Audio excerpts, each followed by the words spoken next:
The summer heat pressed against the windows of Corvino Enterprises like an unwanted guest, making the air conditioning work overtime. I adjusted my collar for the third time that morning, the fabric scratching against skin that still felt raw, despite the concealer I'd layered on before dawn. The elevator mirror had shown me what I already knew. No amount of makeup could hide what I was trying to conceal. Not really. It just made the lie more elaborate. My fingers trembled slightly as I sorted through the morning correspondence, a stack of envelopes and reports that needed Theo Corvino's attention before his 9 o'clock meeting. 6 months I'd worked here, 6 months of learning his preferences. Black coffee, no sugar. Reports organized by urgency, not alphabetically. Phone calls screened with polite firmness. 6 months of watching him command rooms with nothing more than his presence, of seeing grown men stumble over their words when he asked a simple question. The bruise on my left arm throbbed beneath the long sleeves of my blouse. July in the city, and I was dressed for October.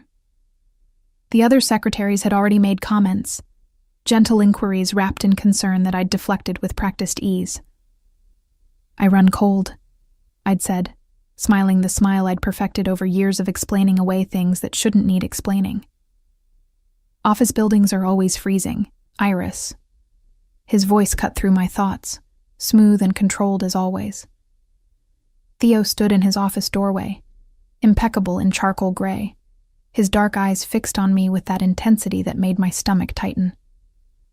Not from fear. I'd learned to distinguish the flavors of that particular emotion, but from something else I didn't want to examine. My office. Now. I gathered the sorted correspondence, checking my collar one more time before crossing the threshold into his domain. The office smelled of leather and expensive cologne, underlaid with something I'd come to associate specifically with him. Control, measured and absolute. Floor-to-ceiling windows overlooked the city, but Theo rarely looked at the view. His attention was always focused inward, on whatever problem needed solving, whatever business required his particular brand of resolution. "Close the door." My hand hesitated on the handle. We'd been alone before, countless times, but something in his tone felt different, sharper. I pushed the door shut and heard the soft click of the latch engaging. "The Rossetti contracts need your signature," I began, moving toward his desk with the folder extended. Professional, efficient, the mask I wore better than any makeup. And the zoning board called about, "Why are you wearing a turtleneck in July?" The question landed like a physical blow. I'd expected many things from Theo Corvino, demands, orders, the casual exercise of authority that came as naturally to him as breathing. But not this. Not curiosity about my wardrobe choices. "I told you, I run cold. The air conditioning in here. You're sweating." He moved around the desk, closing the distance between us with 3 measured steps. "Your collar is damp. Try again." My throat constricted. I could feel the heat radiating from my face, could smell my own fear mixing with the subtle scent of the concealer I'd applied with shaking hands at 5 in the morning. "Mr. Corvino, I really don't think—" "Theo." His hand reached out, not touching, just hovering near my shoulder. "You've worked for me for 6 months. You call me Theo when we're alone. You know that." I did know that. It was one of the first things he'd told me, delivered with the same absolute certainty he brought to every declaration. "No, Mr. Corvino behind closed doors. No, sir. No, boss. Just Theo," as if the informality could somehow bridge the canyon between his world and mine. "The contracts." I tried again, holding the folder like a shield. "You have a meeting at 9. I'll reschedule." He took the folder from my hands, set it on the desk without looking at it. "What happened to your arm?" My heart hammered against my ribs. "Nothing happened to my arm." "Show me." "That's inappropriate, Mr. Theo. That's an inappropriate request from an employer." Something flickered in his eyes, there and gone too quickly for me to name. You're right. It is. He stepped back, giving me space I hadn't realized I needed. So, I'm asking as someone who's concerned. Please show me your arm. The please undid me. Men like Theo Corvino didn't say please, didn't ask when they could simply take. I'd watched him negotiate deals that would make lesser men weep, had seen him dismiss executives with a single cutting remark. But now he stood before me, waiting, and the pleas hung in the air between us like an offering. My hands moved to my collar before I could stop them. The fabric slid down, exposing the mottled purple and yellow that bloomed across my collarbone, spreading down my shoulder like some grotesque flower. I heard his sharp intake of breath, watched his hands curl into fists at his sides. Who did this to you? The question came out flat, emotionless. Somehow that was worse than if he'd shouted. I pulled my collar back up, fingers clumsy with shame and something that felt dangerously like relief. It's not what you think. Then tell me what it is. He moved to the windows, putting his back to me, giving me the privacy of his inattention. Tell me what I should think when my secretary comes to work in July wearing winter clothes and 3 layers of makeup. The story spilled out before I could stop it. My mother, Helena, who'd never been good at picking men. Humberto, her latest mistake, who drank too much and loved too little. Last night, when the shouting had started and then escalated into something worse. My mother's screams.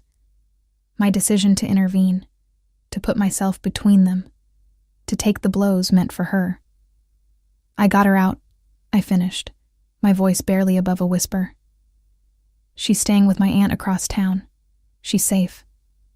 Theo turned back to me, and what I saw in his face made my breath catch. Not pity. I'd learned to recognize that particular expression, had seen it in the eyes of teachers and social workers and well-meaning strangers my entire life. This was something else, something colder and infinitely more dangerous. Where is he now? Humberto. I don't know. Probably at the apartment, sleeping it off. I wrapped my arms around myself, suddenly cold despite the summer heat. It doesn't matter. My mother won't press charges. She never does. It matters. He crossed back to me, stopped just close enough that I could see the pulse jumping in his throat. Give me his address. I'll take care of it. And there it was. The offer I'd been afraid of, wrapped in concern but hiding something I recognized all too well. Violence answering violence. Power asserting itself through force. I took a step back, felt the desk press against my legs. No. His eyebrows rose fractionally. No? I appreciate the offer, Theo. Really. But I don't need you to take care of it. I forced myself to meet his eyes, to hold his gaze even as my instincts screamed at me to look away. I don't need you to do whatever it is you're thinking of doing. You don't know what I'm thinking of doing. Yes, I do. My voice came out steadier than I felt. I know exactly what you're thinking of doing, and I'm telling you no. The silence stretched between us, taut as a wire. I could see him processing my refusal, could almost hear the calculations running behind those dark eyes. Men like Theo Corvino weren't told no. They weren't denied, weren't refused. They asked. No, they suggested, and the world rearranged itself to accommodate them. Why? The single word carried genuine confusion. Because I'm afraid. The truth escaped before I could dress it in more palatable language. I'm afraid of what you'll do. I'm afraid of what it means to owe someone like you a favor. I'm afraid. I stopped, swallowed hard against the thickness in my throat. I'm afraid your kind of help comes with a price I can't afford to pay. Understanding dawned across his features, followed by something that might have been hurt if men like him were capable of such vulnerability. He nodded slowly, stepped back, gave me room to breathe. I understand. His voice had returned to its usual measured control, the brief glimpse of something more human disappearing behind the mask of authority he wore so well. "But I'm going to ask you to do something for me. Not as your employer, but as someone who—" He paused, seemed to reconsider his words. "As someone who would like to ensure your safety." I waited, barely breathing. "Let me assign someone to watch over you, discreetly. You won't even know he's there most of the time." Theo moved back to his desk, picked up his phone, sent a quick text. "His name is Ivo. He's good at his job, and his job will be to make sure Humberto doesn't come near you or your mother again. That's not necessary. It's already done." He looked up from his phone, and the expression on his face was pure Theo Corvino, immovable, absolute. "This isn't negotiable, Iris. You can refuse my help with Humberto directly, but you can't stop me from ensuring my secretary's safety. Consider it a workplace perk." I should have argued, should have insisted on my independence, on my ability to handle my own problems. But exhaustion pulled at me, the kind that came from too many years of being strong when I wanted nothing more than to collapse. And beneath the exhaustion, something else whispered seductively. What if I let someone help? Just this once? Okay. The word felt like surrender and relief in equal measure. "Thank you." Theo nodded, already turning his attention back to business, to the contracts that needed signing and the meetings that needed rescheduling. But as I gathered the forgotten folder and moved toward the door, his voice stopped me one more time. "Iris." I turned back, found him watching me with an expression I couldn't quite decipher. "I'm not him. Whatever you're afraid I'll become, whatever you think I'm capable of, I would never hurt you. I need you to know that." The declaration hung in the air between us, weighted with sincerity I wasn't sure how to process. I nodded, not trusting my voice, and escaped to the safety of my desk outside his office. As I sank into my chair, my phone buzzed with a text from an unknown number. "This is Ivo. I'm parked across the street in the gray sedan. Don't look for me. Just know I'm here." I glanced out the window without thinking, caught a glimpse of the vehicle he'd mentioned, felt something in my chest loosen fractionally. Not safety. Not yet. But maybe the beginning of something close to it. The bruises would fade, I knew. They always did. But as I turned back to my work, pulling up Theo's calendar to reschedule his morning, I wondered if this feeling, this strange combination of fear and hope, and something I didn't want to name, would prove just as temporary. The weeks that followed our conversation settled into a rhythm I hadn't expected. Theo never mentioned the bruises again, never asked about my mother or Humberto, never pressed for details I wasn't ready to give. But the evidence of his concern manifested in subtle ways I was learning to recognize. Ivo became a constant but invisible presence. True to Theo's promise, I rarely saw him, but I felt him there, a shadow that moved when I moved, a car that always seemed to be parked nearby, a figure that appeared at just the right moment when I stayed late at the office and needed to walk to my car in the darkened garage. The first time I'd consciously acknowledged his presence with a small wave, he'd nodded back, his weathered face breaking into something that might have been a smile. My mother called daily now, her voice lighter than I'd heard it in years. She'd moved in with my aunt permanently, had started attending therapy sessions I suspected Theo had somehow arranged and paid for, though he'd never admit it. When I'd asked her about the counseling, she'd been vague. "The community center offers free services. Can you believe that?" I could believe it about as much as I believed the gray sedan that appeared outside my aunt's building every evening was coincidence. Work at Corvino Enterprises continued with its usual intensity. Theo's business dealings remained opaque to me. I scheduled meetings with people whose names I recognized from news reports, filed paperwork for companies I didn't quite understand, and maintained the careful professional distance I'd perfected over 6 months of employment. But something had shifted between us, subtle as a change in air pressure before a storm. I noticed how he never raised his voice in my presence, even when clients frustrated him or deals fell through. Other secretaries whispered about Theo's legendary temper, about furniture that had been replaced after particularly difficult negotiations, about executives who'd emerged from his office looking shaken. But with me, his voice remained level, controlled, almost gentle. "Iris, did you finish the Moretti contracts?" he'd ask, appearing at my desk with the same quiet intensity he brought to everything. "Almost. I'm just double-checking the clauses on page 17. There's a discrepancy in the numbers that doesn't make sense." He'd lean over my shoulder to examine the document, close enough that I could smell his cologne, something expensive and understated that probably cost more than my monthly rent. Not that I thought about things like that anymore.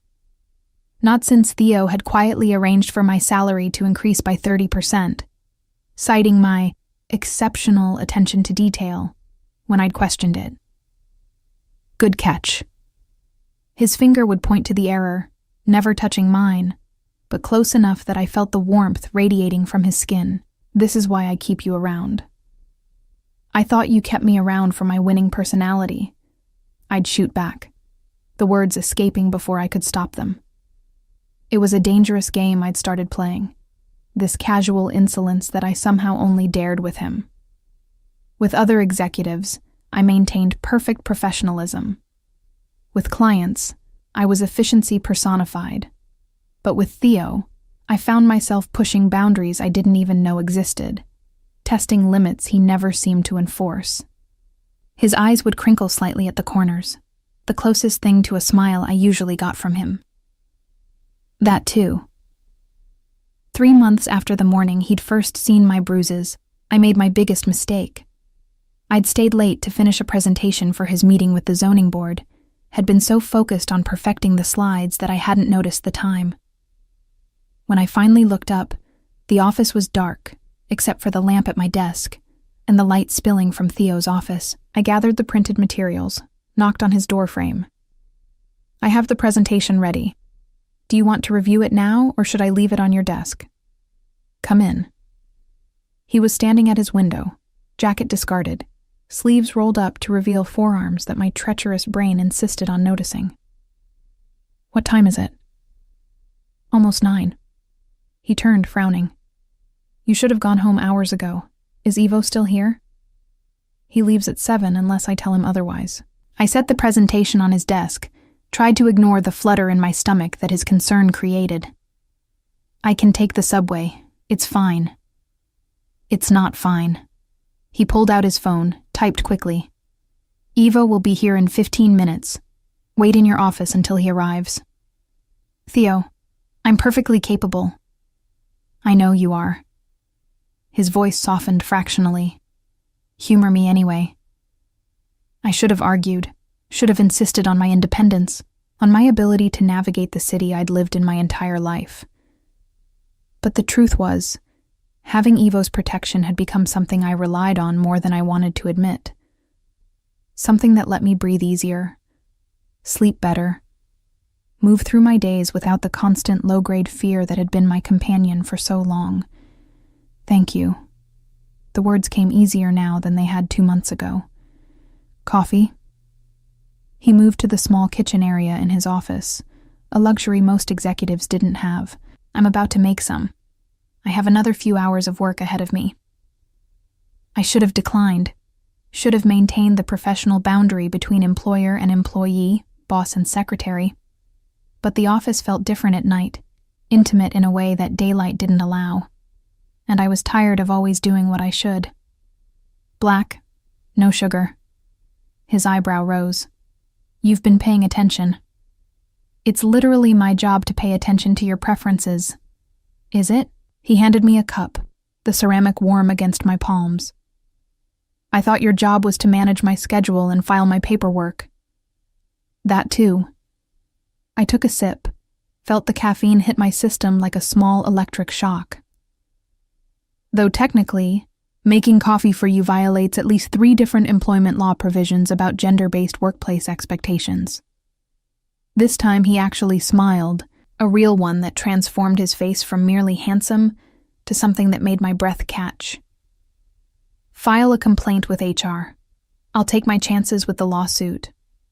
You are HR. Conflict of interest. Noted. We stood there in his office, drinking coffee at 9 p.m. on a Tuesday, and for the first time since I'd started working for him, I let myself acknowledge what I'd been carefully not thinking about for months. I liked Theo Corvino. Not as an employer, not as the dangerous man whose empire I only partially understood, but as a person. As someone who made me coffee and worried about my safety, and never once pressured me for more than I was willing to give. The moment shattered when my phone buzzed. Ivo, announcing his arrival. I set down my cup, gathered my things, tried to ignore the disappointment that felt entirely too much like longing. Iris, Theo's voice stopped me at the door. Be careful going home. I always am, I know. His eyes held mine for a beat too long, but be careful anyway. The next morning, I arrived at my desk to find flowers. Not roses, too obvious, too much, but a simple arrangement of white lilies in a crystal vase. No card, no explanation, just beauty sitting on my desk like a question I wasn't ready to answer. Secret admirer? Gabriella from accounting waggled her eyebrows suggestively as she passed. Probably a client, I lied, already knowing the truth. Knowing it in the way the flowers were arranged.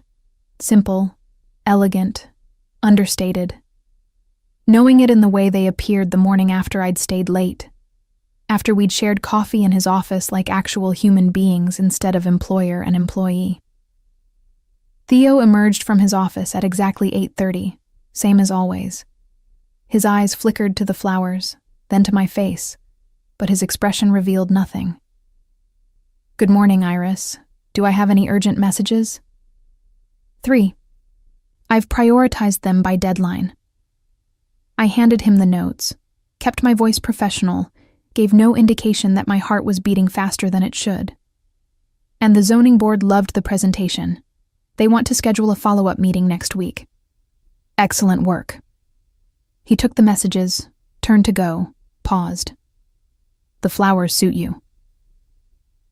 Then he was gone, disappearing into his office and closing the door behind him, leaving me staring at white lilies and wondering what game we were playing and whether I had any hope of winning.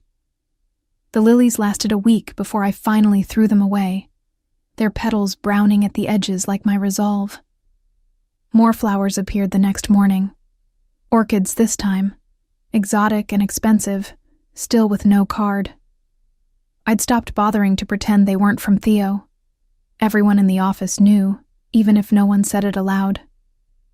4 months into working for him, I got sick. Nothing dramatic, just a nasty flu that left me feverish and miserable, calling into work for the first time since I'd started at Corvino Enterprises. Theo's response came within minutes of my text. Stay home. Take care of yourself. Your sick days are paid. I should have known that wouldn't be the end of it. The knock on my apartment door came at noon. I dragged myself from the couch where I'd been rotting in my pajamas, fully prepared to tell whatever delivery person was there that they had the wrong address. Instead, I found Ivo standing in the hallway, holding a bag that smelled like chicken soup and medicine. Mr. Corvino asked me to check on you, he said, his gravelly voice somehow reassuring. May I come in? My apartment was a disaster. Tissues everywhere, dishes in the sink, me looking like death warmed over. Pride warred with practicality and lost. Sure. Come in. Ivo didn't comment on the mess. He simply moved to my tiny kitchen, unpacked the bag. Soup, crackers, medicine, orange juice, and tea that probably cost more than my monthly grocery budget. He wanted to make sure you had everything you needed. He didn't have to do this. No, Ivo agreed, arranging everything on my counter with surprising care for such a large man. But he wanted to. There's a difference.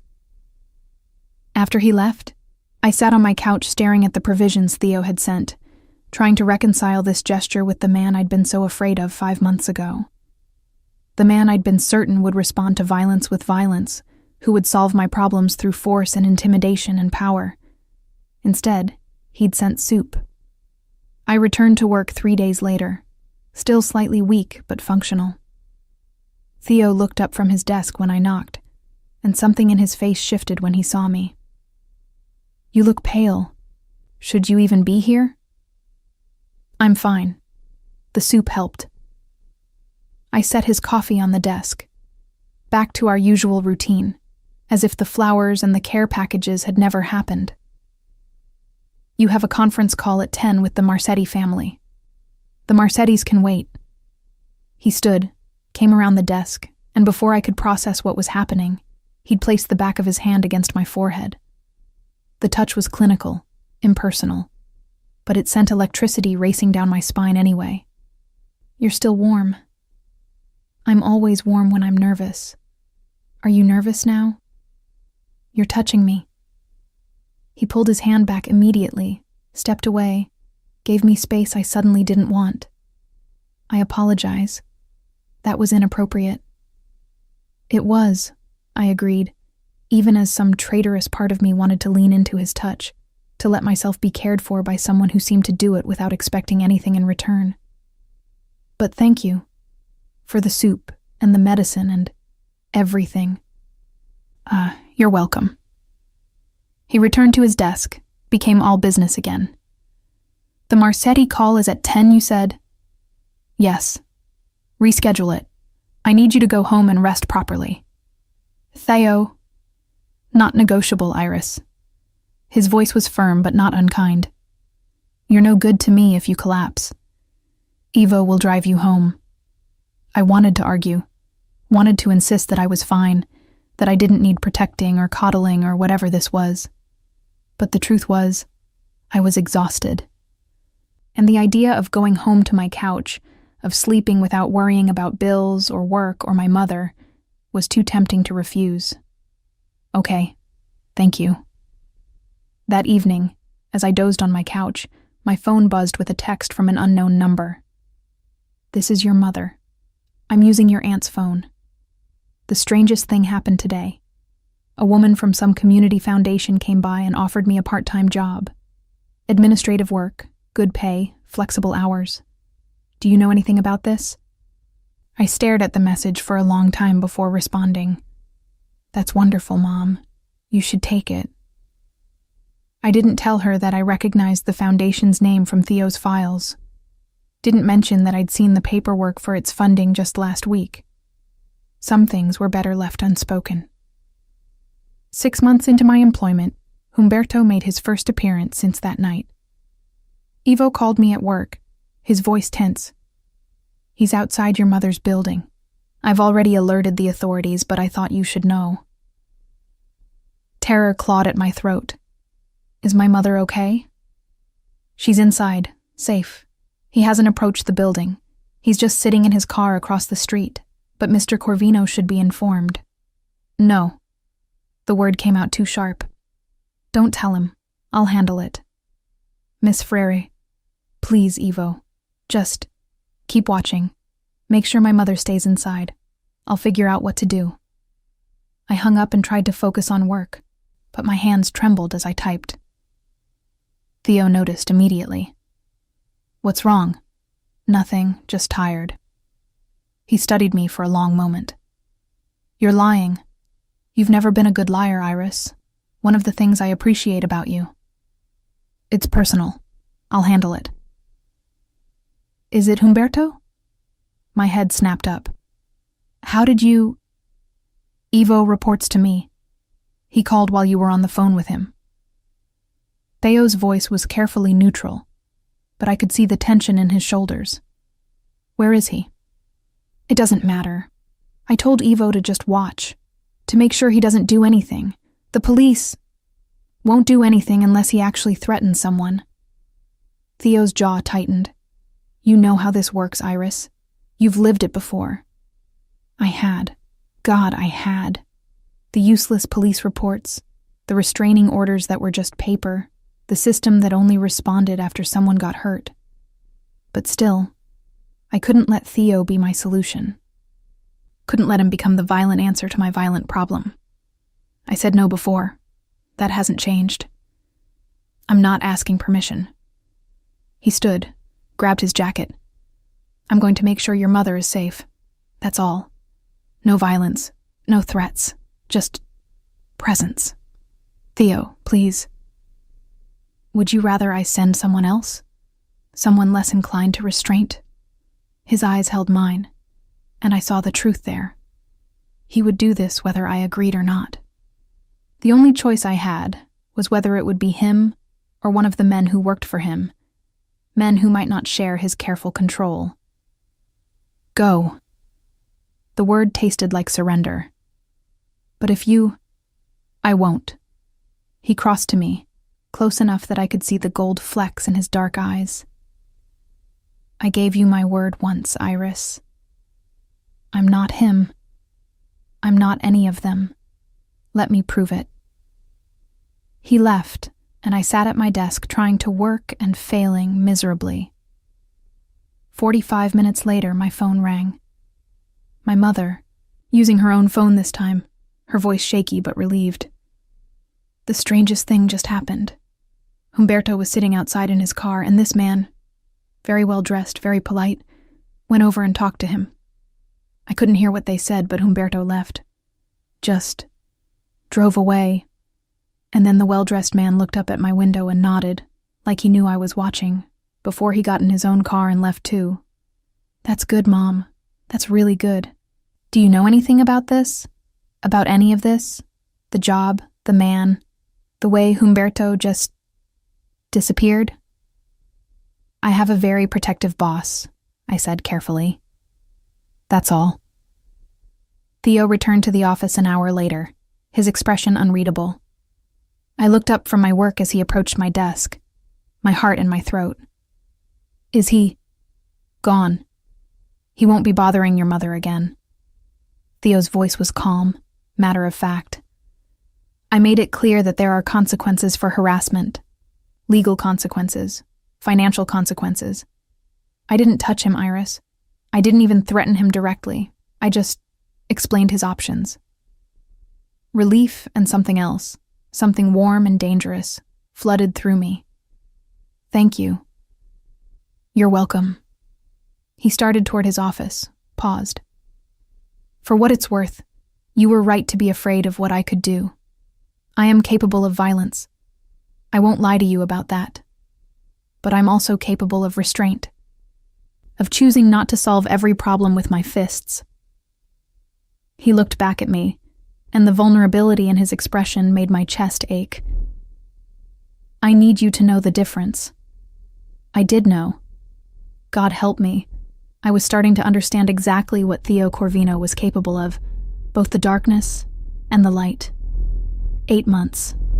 That's how long it took for me to stop flinching when Theo raised his hand to gesture during a conversation.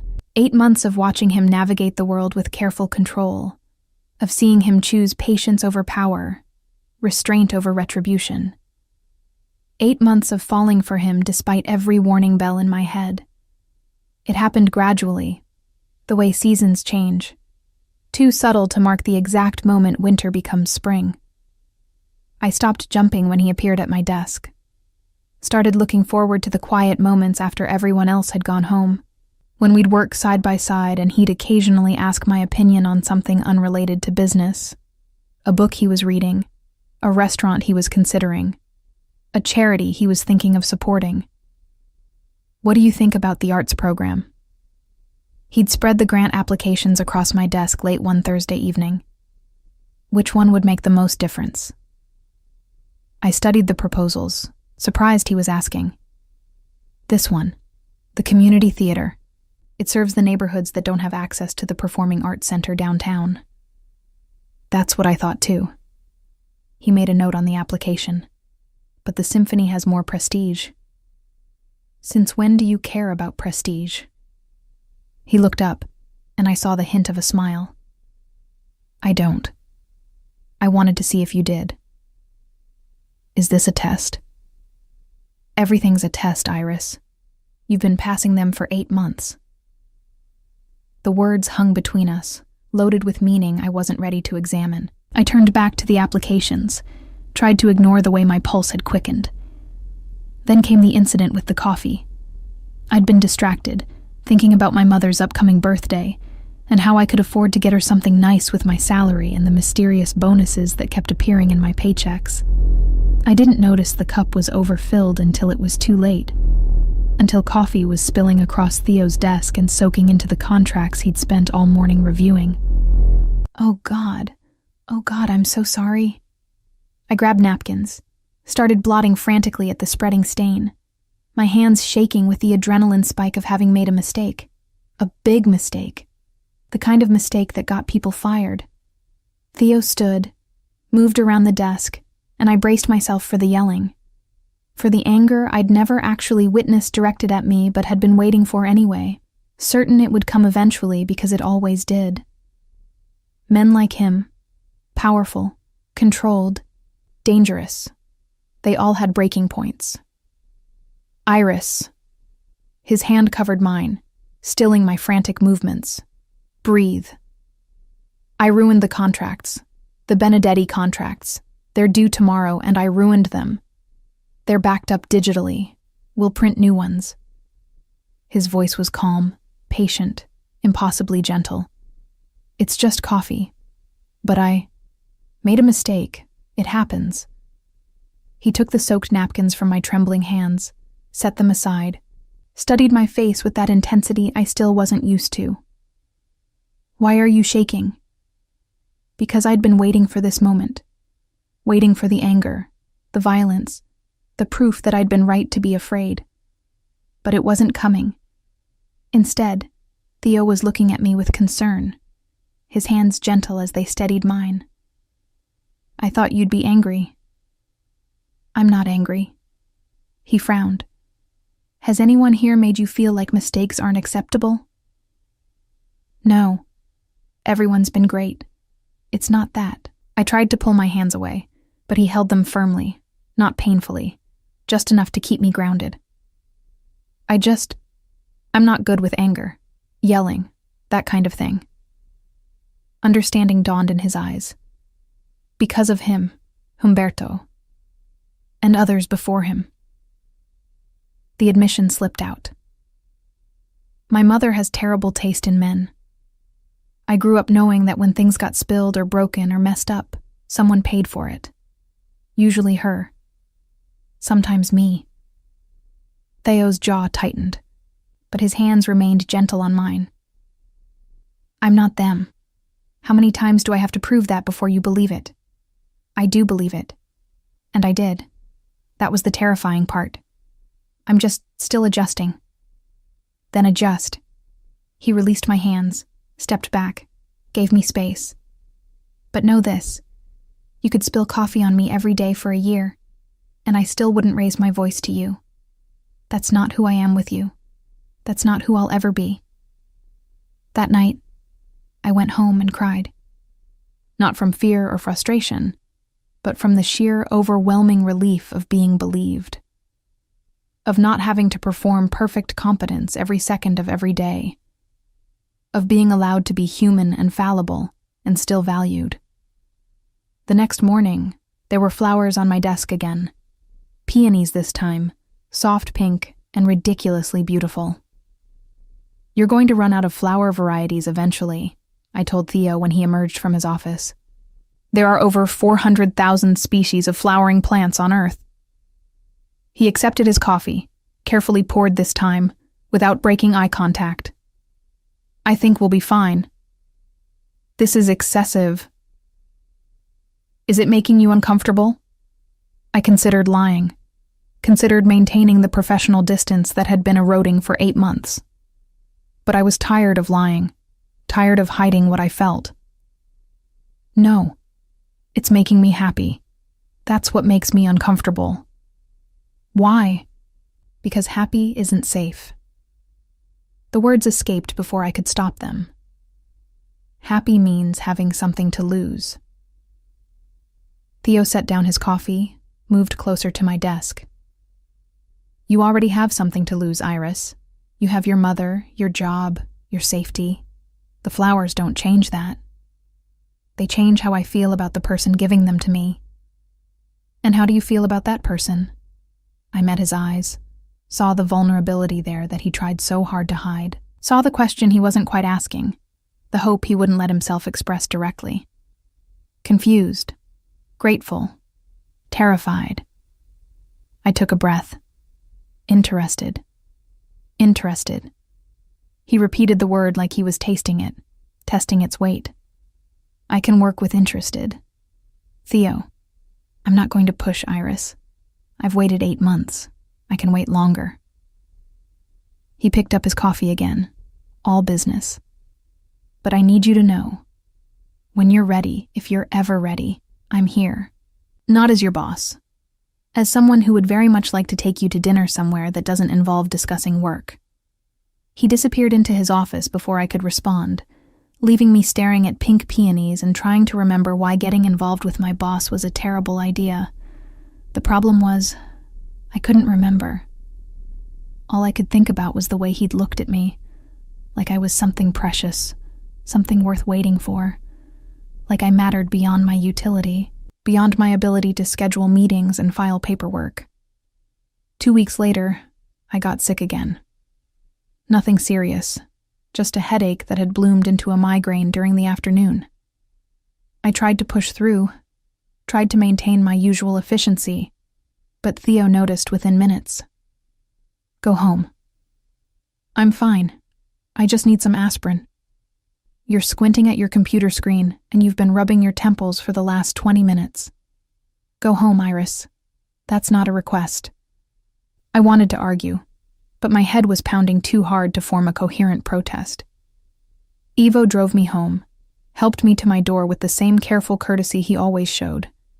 I collapsed on my couch, drew the curtains against the too bright afternoon light, and tried to sleep. The knock came an hour later. I almost didn't answer it, but the knocking was gentle, persistent, and somehow I knew who it would be before I opened the door. Theo stood in my hallway holding a pharmacy bag and looking completely out of place in his expensive suit against the backdrop of my shabby apartment building. You came yourself. I wanted to make sure you were okay. He held up the bag. I brought migraine medication. The prescription kind. I called your doctor. You called my doctor? I may have mentioned I was your boyfriend and very concerned about your well-being. He had the grace to look slightly sheepish. She was very helpful once I explained the situation. We're not dating. I know, but employer checking on employee doesn't inspire the same level of medical cooperation. He stepped into my apartment when I moved aside, looked around at the small space I'd made home. This is nice. It wasn't nice. It was small and shabby, and nothing like the places Theo was used to. But he said it like he meant it, looking at the bookshelf I'd assembled myself, and the plants I somehow kept alive despite my irregular schedule. You didn't have to come here yourself. I wanted to. He set the medication on my coffee table, studied my face in the dim light. How bad is it? Bad enough that I'm seeing spots. Then take this. He opened the medication, shook out a pill, handed it to me with the water bottle he'd also brought, and lie down. I'll stay until you fall asleep. Theo, you can't. I can, and I will. He guided me gently to my couch, waited while I took the medication, then did something that made my heart stop. He sat on the floor beside the couch, his back against it, close enough that I could have reached out and touched his shoulder. Sleep, Iris. I'm not going anywhere. I should have sent him away, should have maintained boundaries, protected myself, kept my heart safely locked away from men who sent flowers and called themselves my boyfriend to my doctor and sat on my floor while I slept. But I was so tired. Tired of being strong, tired of being alone, tired of being afraid. Thank you, I whispered, already feeling the medication pulling me under. You're welcome. His voice was soft in the darkened room. Sleep well. I woke 3 hours later to find him exactly where he'd been, his jacket discarded, his tie loosened, his head tilted back against the couch. He'd stayed. The dangerous, powerful man who ran an empire had spent his afternoon sitting on my floor, making sure I was safe. "You're awake." He turned slightly, looked up at me. "How's your head?" "Better." I sat up slowly, processing the strangeness of having Theo Corvino in my living room. "You really stayed." "I said I would. People say a lot of things they don't mean. I'm not people." He stood, stretched muscles that must have cramped from sitting on the floor for hours. "I'm someone who keeps his promises. Especially to you." The weight of those words settled over me, heavy with implication. I looked at this man who I'd been so afraid of, who I'd been so certain would hurt me the way other men had hurt my mother. But 8 months had shown me something different. 8 months of patience, of gentleness, of choosing restraint when power would have been easier. Theo, his name felt different on my tongue, weighted with everything I'd been afraid to say. "I think I'm ready." "Ready for what?" "Dinner. Not as your secretary. As," I took a breath, took the leap, "as someone who's interested." The smile that spread across his face was worth every moment of fear, every second of doubt. "Finally." "Don't get cocky. I'm still terrified." "Good." He moved closer, knelt beside the couch so we were eye to eye. Being terrified means you're paying attention. It means you understand what's at stake. His hand came up to cup my face, gentle as always, his thumb brushing across my cheekbone. "But I promise you, Iris, whatever you're afraid of, whatever you think this could become, I will never be what you fear. I'll prove it to you every day for the rest of our lives if that's what it takes." I leaned into his touch, let myself finally believe what 8 months had been trying to teach me. Some men kept their promises. Some men chose patience over violence, protection over possession. Some men sent flowers and sat on floors and called themselves your boyfriend to get you medication. "Kiss me," I whispered, feeling brave and terrified in equal measure. He did, soft and careful and perfect, like I was something precious he was afraid of breaking. And for the first time in my life, I let myself believe that maybe, just maybe, I could be both precious and safe. Dating Theo Corvino was nothing like I'd expected, and exactly what I should have known it would be. He was patient, careful, always asking permission before crossing boundaries I'd spent years erecting. Our first official date was dinner at a small Italian restaurant in a neighborhood far from the usual places his business took him. Somewhere quiet where we could just be two people sharing a meal instead of employer and employee. "You're nervous," he observed, watching me fidget with my napkin. "Everyone's staring at us. They're staring at me. They always do." He reached across the table, took my hand in his. "But I only see you." It should have sounded like a line. From anyone else, it would have been. But Theo said it with the same matter-of-fact certainty he brought to every declaration, like he was simply stating an observable truth. Over pasta and wine. 1 glass for me, since he remembered I didn't drink much. He told me things about himself I'd never known. About his childhood in a neighborhood not unlike where my mother lived now. About the father who'd built an empire through equal parts vision and ruthlessness. About the choice he'd made to continue that legacy while trying to do it differently. "I won't pretend I'm a good man, Iris. My business involves things you're better off not knowing about." His thumb traced patterns on the back of my hand. "But with you, I want to be better. You make me want to be better. I don't think I should have that much power over you. Too late. You already do." We left through the kitchen, Theo's way of avoiding the photographers who'd apparently learned about our dinner, and he drove me home in a car that probably cost more than my entire building. At my door, he kissed me goodnight, with the same careful restraint he'd shown in my apartment, never pushing for more than I was ready to give. "I'll see you at work tomorrow," he said, smiling at my raised eyebrow. What? You thought I'd let you quit? Isn't it a conflict of interest? Probably. But you're excellent at your job, and I'm not letting you go. His hand cupped my face, thumb brushing my cheekbone in that gesture that had become familiar. Unless you want to quit, I'd understand if... I kissed him to shut him up, poured 8 months of want and fear and hope into it, and felt him smile against my lips. I'll take that as a no. Work the next day was surprisingly normal. We maintained our professional dynamic, though I caught him watching me sometimes with an expression that made my stomach flutter. The other secretaries noticed, of course they did, but no one said anything directly. Theo Corvino's personal life was apparently off-limits for office gossip. 3 months into our relationship, he took me to meet his mother. Gabriella Corvino was a small, fierce woman who took one look at me and pulled me into a hug that smelled like garlic and expensive perfume. Finally, he brings a girl home who looks at him like a person instead of a meal ticket. She held me at arm's length, studied my face with dark eyes that were remarkably similar to her son's. You're good for him, I can tell. Dinner at the Corvino family home was overwhelming in the best way. Theo's sisters, 3 of them, all loud and opinionated and nothing like the quiet, controlled man I knew, peppered me with questions while his mother kept piling food on my plate. His younger brother, Gilberto, pulled me aside at one point. You're different from the others he's dated, he observed, watching Theo argue good-naturedly with his sister Helena about politics.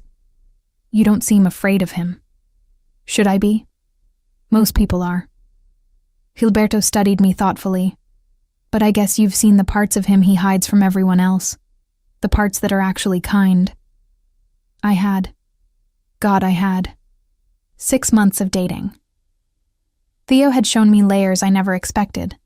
The man who called his mother every Sunday, who remembered his nieces' and nephews' birthdays, who donated anonymously to causes he believed in, and never sought credit for his generosity.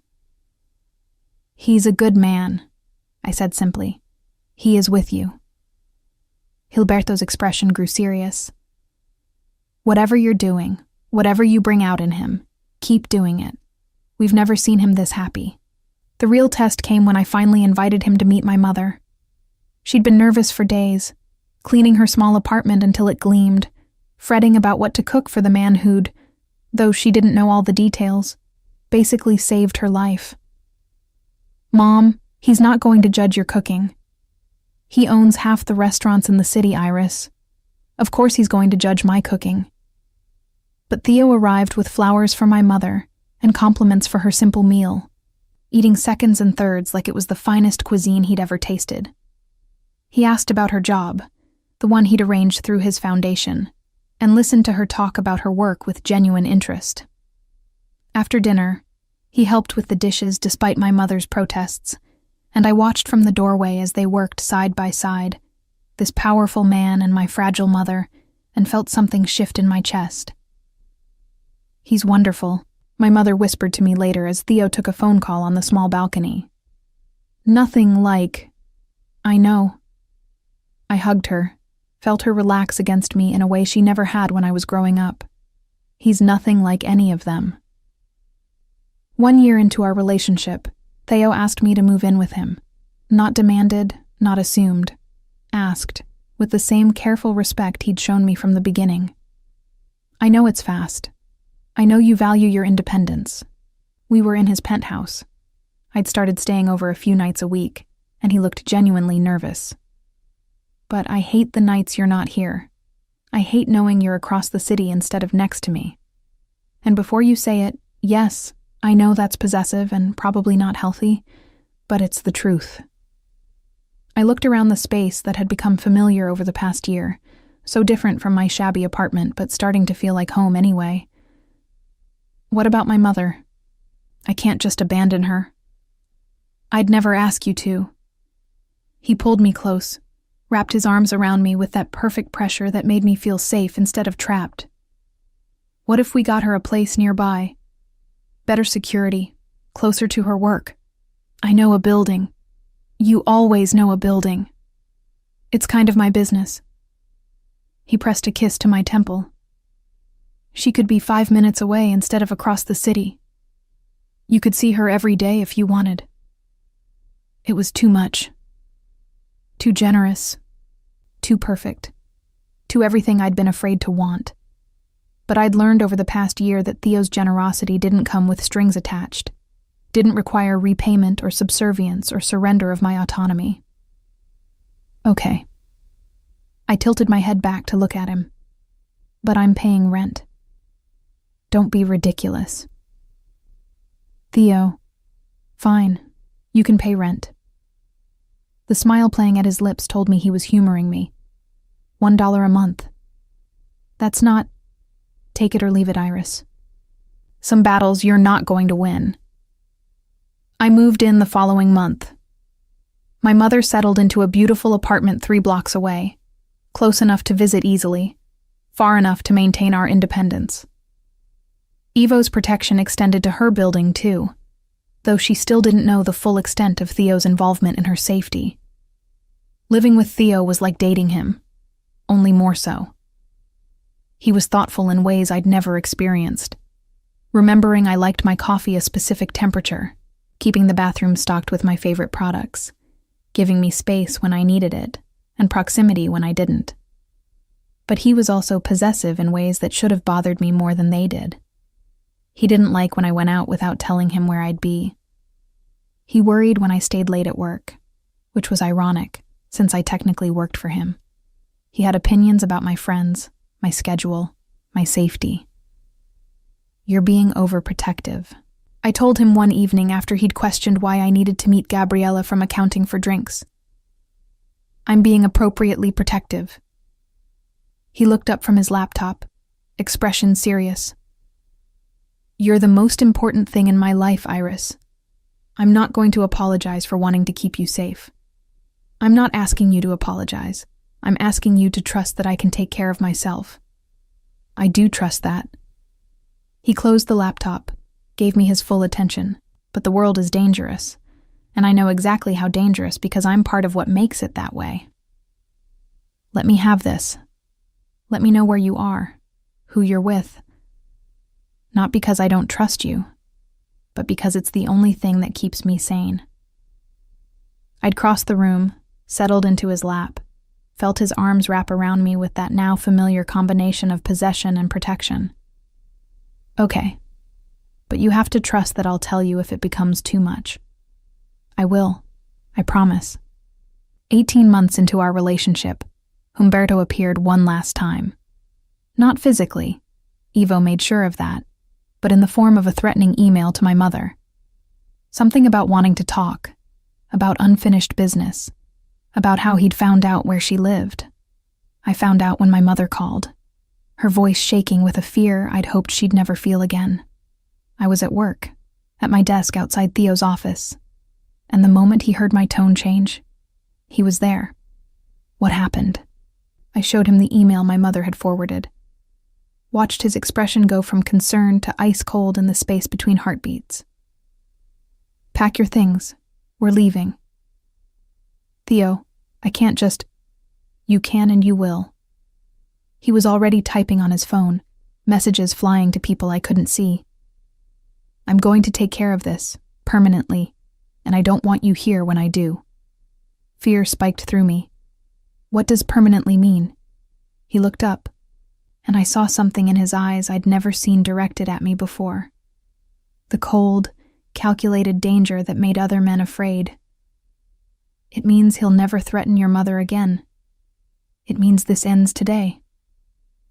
Theo, please. I grabbed his arm, felt the tension thrumming through him. Don't do something you can't take back. Don't become what I was afraid you were. I am what you were afraid I was, Iris. His voice was gentle despite the fury I could feel vibrating beneath his skin. I've always been that man. The only difference is that I've chosen not to show you that side of me. But when someone threatens you or your mother, that choice becomes very difficult to maintain. Then choose it anyway.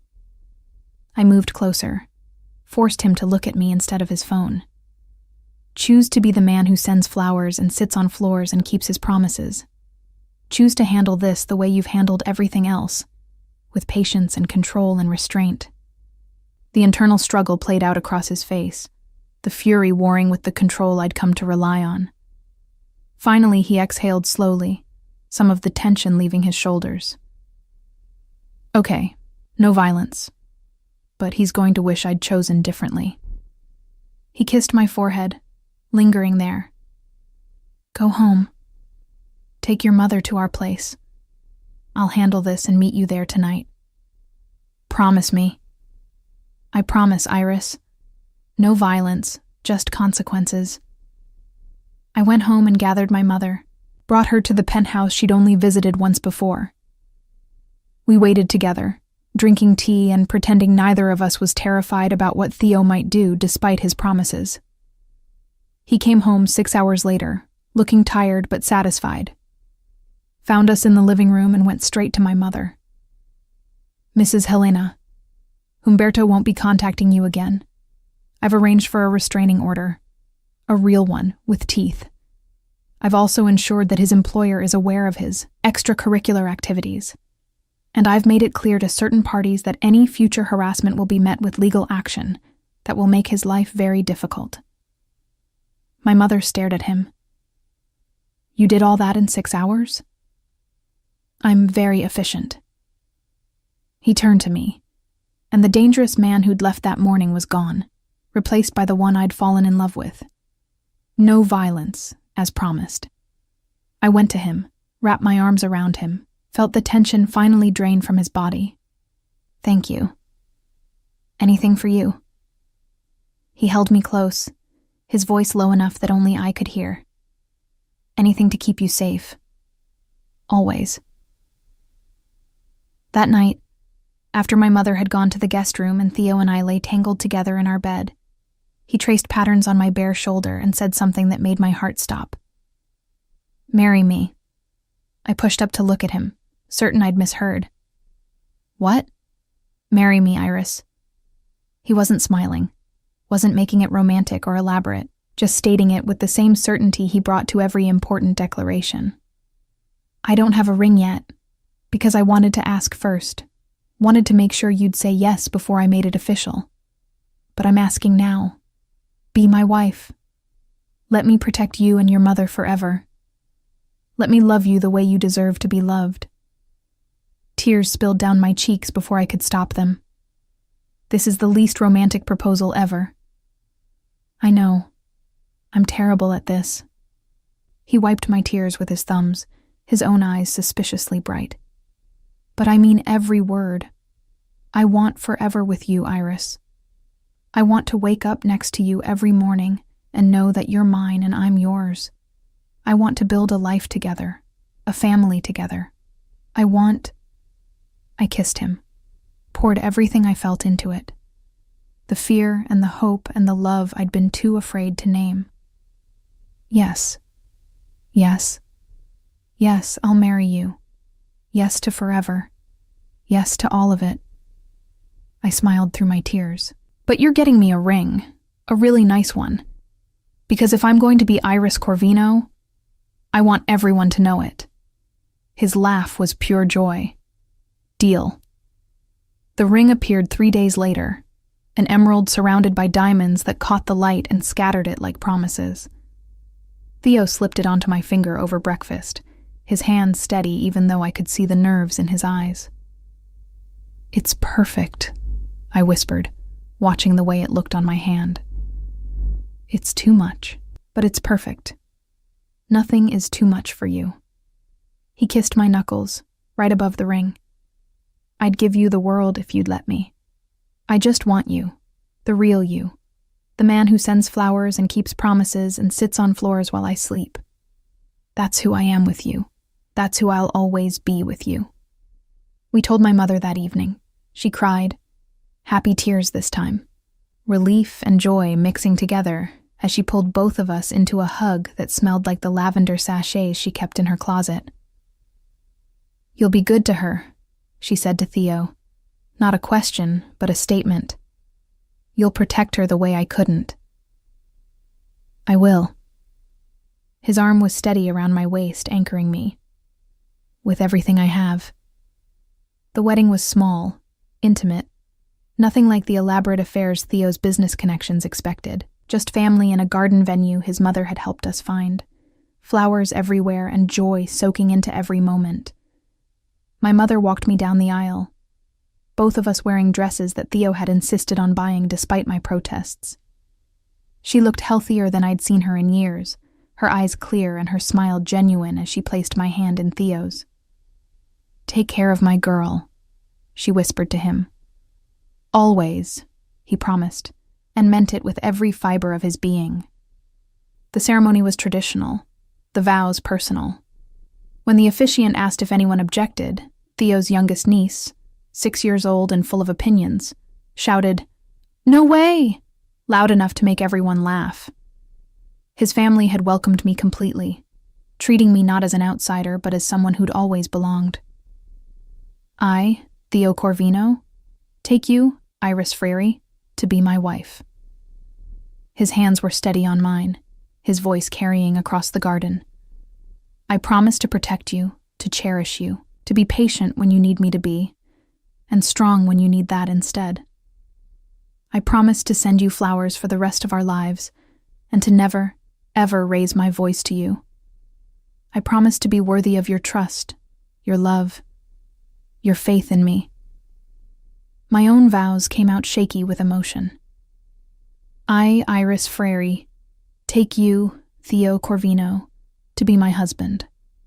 I promise to believe in you even when I'm afraid, to trust you even when it's hard, to love you for exactly who you are.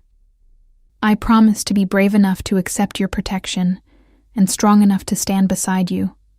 I promise to be yours, completely and forever." The kiss that sealed our marriage was witnessed by everyone we loved, approved by the universe itself, it seemed. When we broke apart, Theo rested his forehead against mine and whispered, "Mine. Yours," I agreed, meaning it in ways I'd never thought possible. "Always yours." The reception was loud and joyful, his family celebrating with an enthusiasm that matched their personalities. My mother danced with Theo's father, a fierce man who'd built an empire and somehow raised a son who knew when to choose patience over power.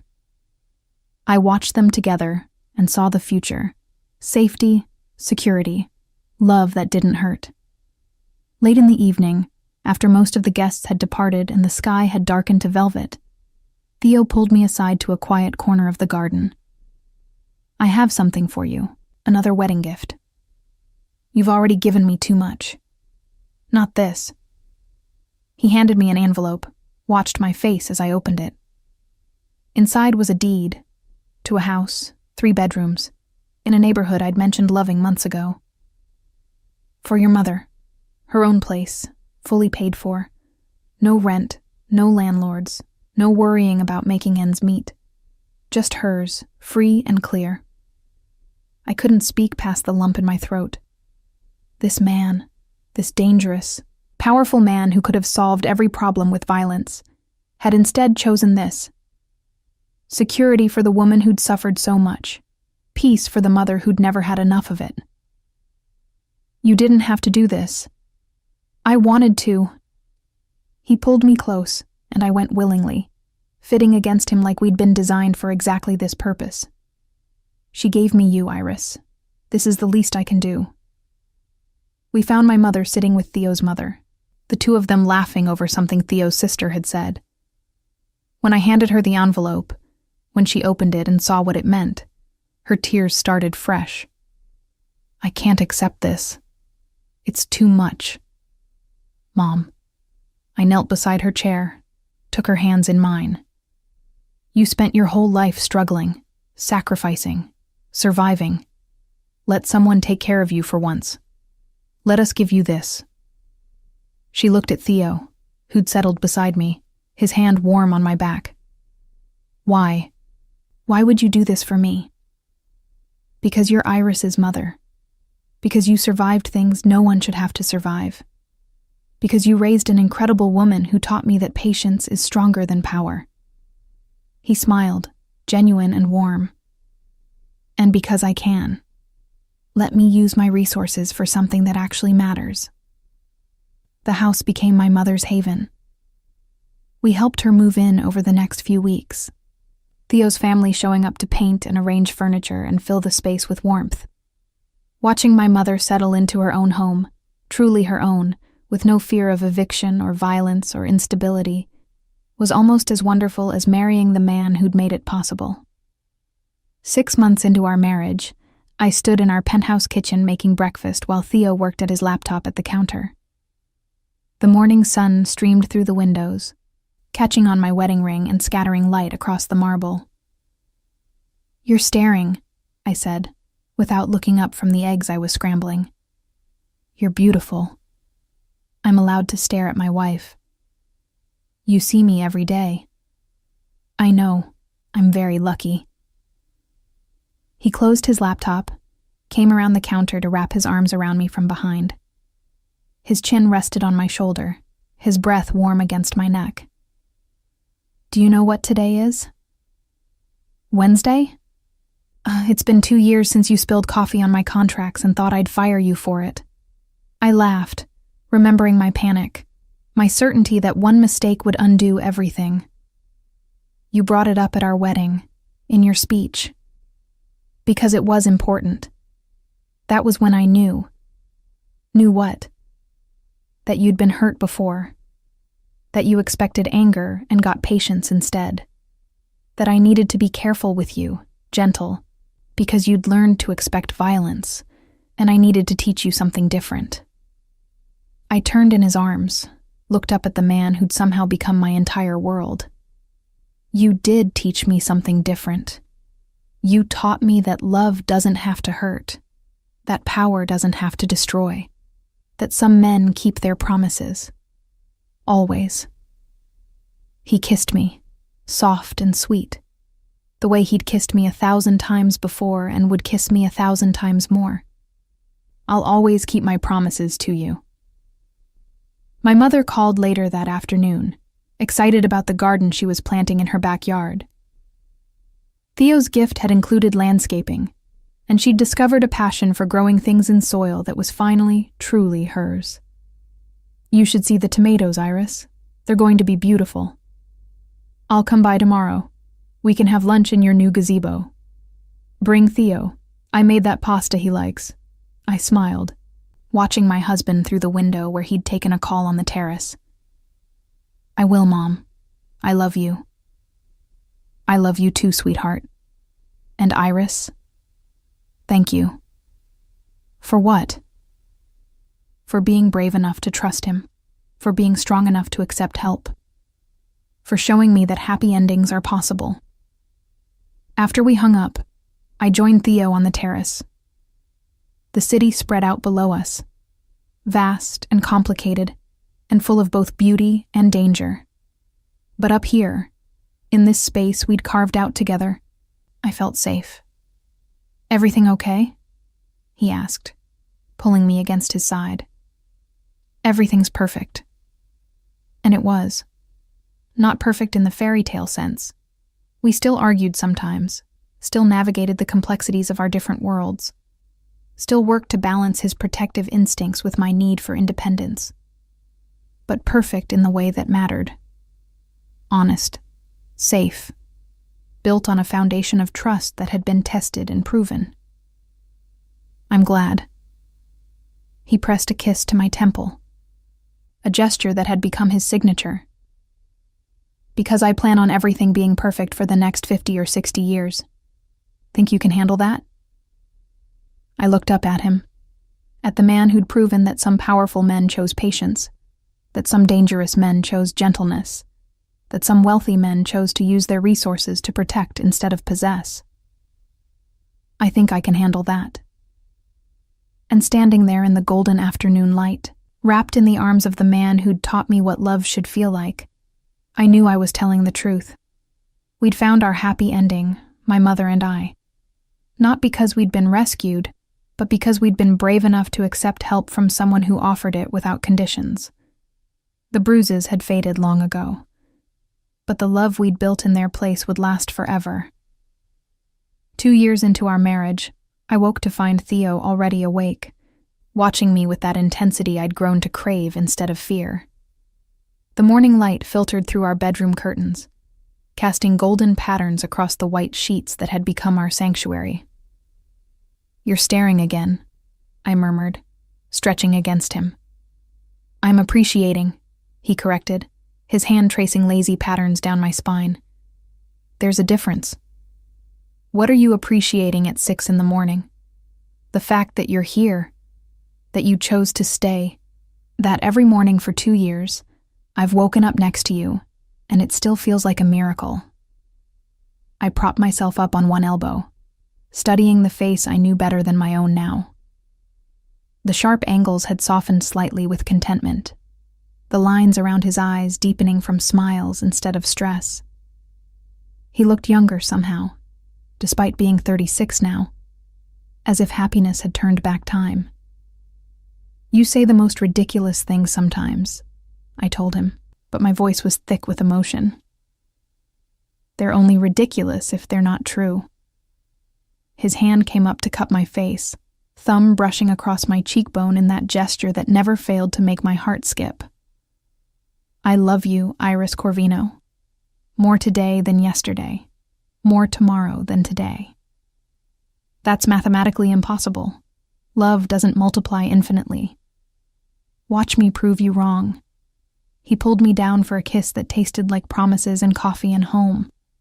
An hour later, we sat in our kitchen, a space we'd renovated together, arguing over cabinet colors and countertop materials until we'd found the perfect compromise. Theo insisted on making breakfast every Saturday, a tradition he'd started when we first got married and maintained with stubborn dedication. "Your mother called yesterday," he said, sliding perfectly scrambled eggs onto my plate. "She wants to host Sunday dinner at her place this week, something about showing off her new gazebo." I smiled, thinking of the transformation my mother had undergone over the past 2 years. The house Theo had given her had become a haven, not just for her, but for her growing circle of friends, women she'd met through the community center, neighbors who'd become confidants, a book club that gathered in her living room every Thursday. "She's happy," I said, more to myself than to him. "She deserves to be." Theo sat across from me, his own plate forgotten as he watched me eat. "You both do. We are, because of you." "No." His voice was firm. "You're happy because you chose to be, because you were brave enough to accept help, but strong enough to build your own life. I just provided resources. You did the hard work." It was a conversation we'd had variations of 100 times, me crediting him for our stability, him insisting I'd earned it myself. The truth, I'd come to understand, lay somewhere in between. Theo had opened doors, but I'd walked through them. He'd offered protection, but I'd chosen to trust it. He'd given us opportunities, but we'd made them into something meaningful. "The foundation is hosting a gala next month," I said, changing the subject before the emotion in my chest could overflow into tears. I'd taken on a larger role at Theo's charitable foundation over the past year, transitioning from his secretary to the foundation's program director. "We need to finalize the guest list." "Already done. Gabriella from accounting helped me yesterday." He grinned at my surprised expression. "What? I'm capable of handling administrative tasks." "You're capable of delegating administrative tasks. There's a difference." "Semantics." He took a bite of his eggs, then added casually, "I also may have arranged for your mother to be one of the honored guests. She doesn't know yet." My fork clattered against my plate. "Theo, she'll be terrified. All those wealthy people. We'll see a woman who survived impossible circumstances and built a beautiful life. A woman who raised an incredible daughter and now volunteers at 3 different community centers, helping other women find their strength." His eyes met mine, serious now. "Your mother is a warrior, Iris. It's time the world recognized that." Tears did fall then, hot and fast down my cheeks. Theo was around the table in an instant, kneeling beside my chair, his hands gentle as they wiped away the wetness. Happy tears? Or sad tears? Happy. Always happy with you. I pulled him closer, buried my face in his neck, breathed in the scent that meant safety and home. How did I get so lucky? I ask myself the same question every day. He held me until the tears subsided, then pulled back to look at me. There's something else I wanted to talk to you about. The seriousness in his tone made my stomach flutter. What is it?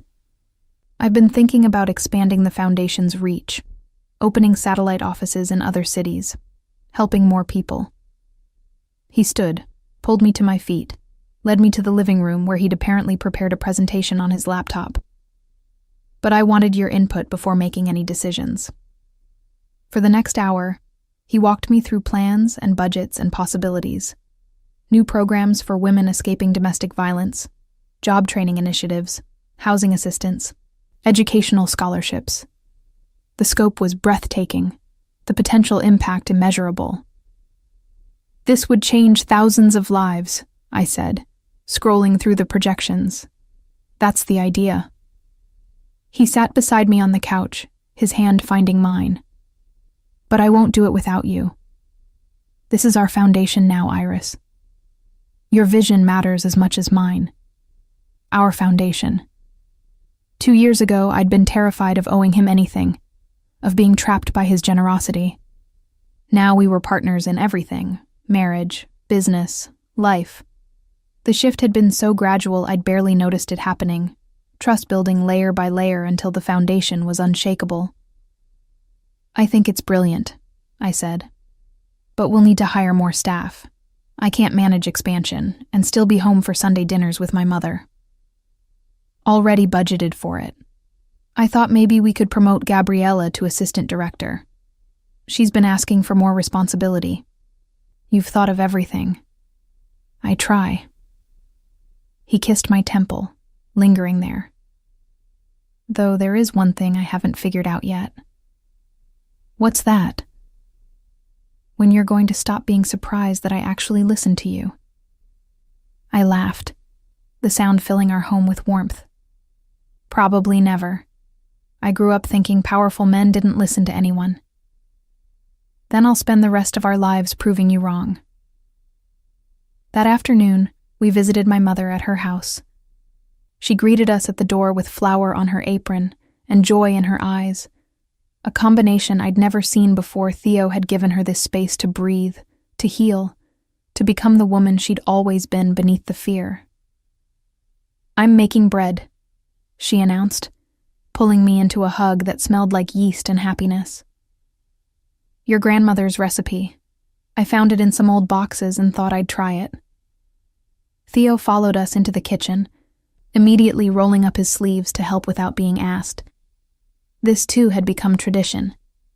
Saturday visits where we cooked together, told stories, laughed until our sides hurt. My mother treated Theo like the son she'd never had, and he responded with the same gentle respect he'd shown her from the beginning.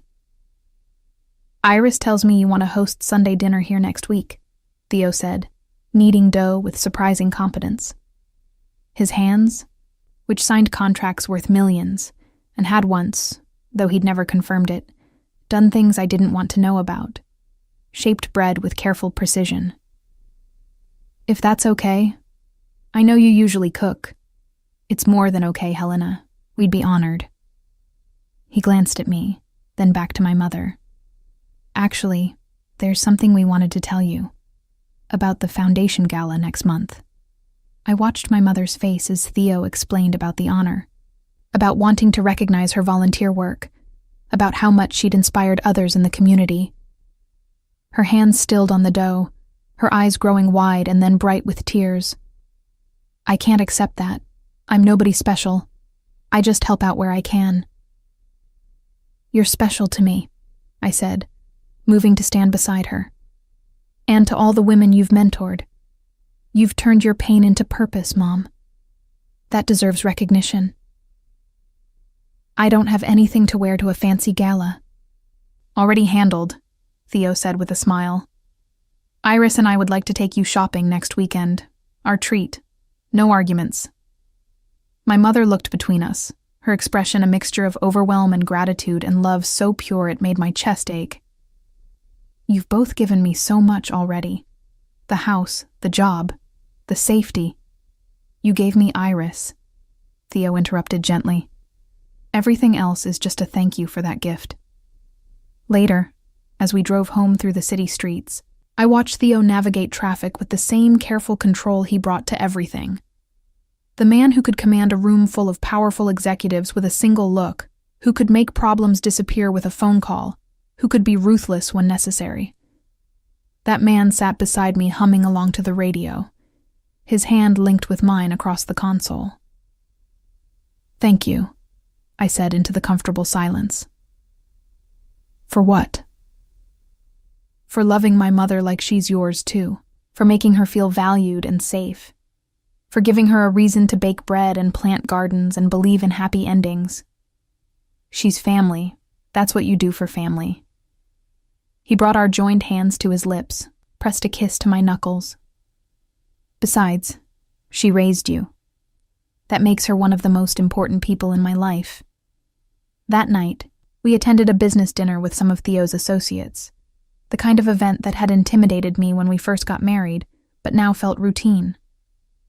I'd learned to navigate these gatherings, had developed my own relationships with the wives and partners, had even started to understand some of the coded language the men used when discussing business. Your wife is a treasure, Corvino, one of the older men said, his accent thick with old country inflections. Smart, beautiful, and she doesn't gossip. Where did you find her? She found me, Theo replied, his hand possessive on my waist. Best thing that ever happened to me. The man laughed, clapping Theo on the shoulder. You've changed, my friend. Settled down, mellowed out. Marriage suits you. It does, Theo agreed, his eyes meeting mine across the table. It really does. On the drive home, he was quieter than usual, his expression thoughtful as he navigated the late-night streets. What are you thinking about? I asked. Children. The word hung in the air between us, weighted with possibility and hope and questions we'd danced around for months. Oh, I managed, my heart suddenly racing. I know we haven't really talked about it. I didn't want to pressure you, didn't want you to think I expected... He paused, seeming to gather his thoughts. But I'd like to have children with you, Iris. If that's something you want too. I thought about all the reasons I'd been afraid to bring it up myself. The fear of passing on trauma, of not being a good enough mother, of bringing children into a world that could be dangerous and cruel. But I also thought about the home we'd built, the safety we'd created, the love that filled every corner of our life together. I want that too, I whispered. I'm scared, but I want it. We'll be scared together, Theo said, pulling the car to a stop in our building's garage. He turned to face me, his expression open in a way it only was when we were alone. And we'll figure it out together, just like we've figured out everything else. What if I'm not good at it? What if I mess them up? Then we'll mess them up together and pay for their therapy later. His smile was gentle, understanding. But I don't think you could mess up a child if you tried, Iris. You have too much love to give. So do you. You proved that with me, with my mother. You know how to protect without controlling, how to love without hurting. I learned that from you. He cupped my face in his hands, his thumbs brushing across my cheekbones. You taught me that strength can be gentle, that power doesn't have to destroy, that the best way to keep someone safe is to help them believe in their own strength. We sat in the car for a long time, holding each other, imagining the future, children who would grow up knowing safety and stability and unconditional love. Children who would have grandparents who adored them, aunts and uncles who spoiled them, parents who would fight to give them everything we'd had to fight for ourselves. Not yet, I said finally, but soon. I want to enjoy being just us for a little while longer."